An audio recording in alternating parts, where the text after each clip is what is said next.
कथमपि सहस्रेण शिरसा हरः संक्षुभ्यैनम्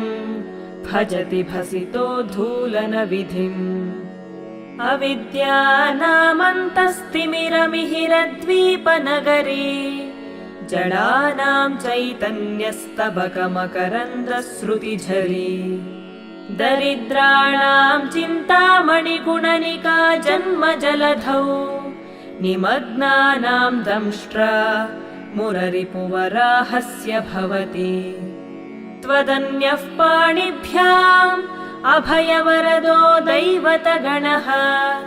त्वमेका नैवासि प्रकटितवराभीत्यभिनया भयात्रातुं दातुं फलमपि च वाञ्छासमधिकम् शरण्ये लोकानां तव हि चरणावेव